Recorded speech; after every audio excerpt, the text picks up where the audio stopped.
So a lot of unanswered questions. Let's put some of those to Philip Baum, the editor of Aviation Security International and author of Violence in the Skies, History of Aircraft Hijacking and Bombing. Do we think that this was a bomb? There's so much speculation, but if it were a bomb, would the plane have swerved so much? It could have swerved even with a bomb on board. That happened in 1976 on a Cubana aircraft after it departed Barbados, when a bomb, in fact two bombs actually detonated on board, and the pilot's final act was to try to actually steer the aircraft away from the shore to avoid killing people.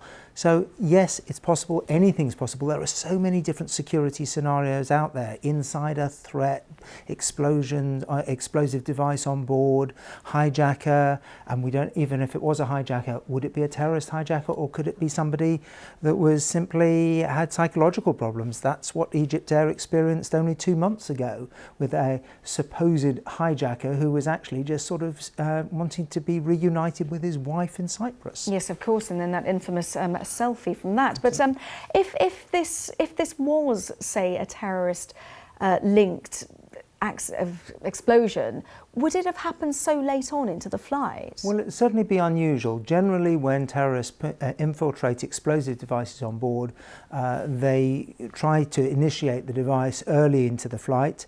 There may be some form of delay mechanism to basically to cover for the possibility of the flight being delayed, but you wouldn't really want to time a device so that it detonates only 45 minutes before the aircraft is scheduled to land in Cairo or at its destination, because the aircraft could make up time, but then we don't know what type of device it was. If it was a device, maybe it was a remotely controlled device, possibly triggered by somebody on the ground or somebody indeed on board the aircraft.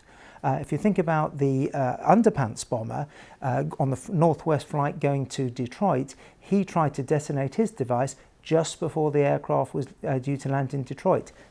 All speculation at this stage. Absolutely, and we need those black boxes to find out what happened. Will they be able to tell us that? Well, we'll certainly be able to rule out a lot of possibilities. If there were, for example, was a fight in the cockpit, then the cockpit voice recorder will give us an indication of that. If it was pilot suicide, which is an unlikely possibility, but it's one of them. If it was one of the sky marshals on board that was using a firearm inside the flight deck, all of those scenarios would be ruled out by the recordings on the cockpit voice recorder.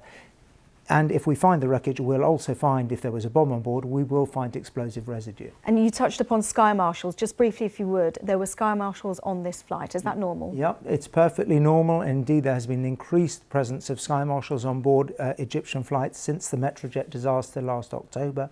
But it's quite normal, particularly in the Middle East, for aircraft to fly with sky marshals on board. And in this case, there were 3 sky marshals on board the aircraft. Okay, well, thank you for putting that into context. Philip Baum, editor of Aviation Security International. Thank you very much.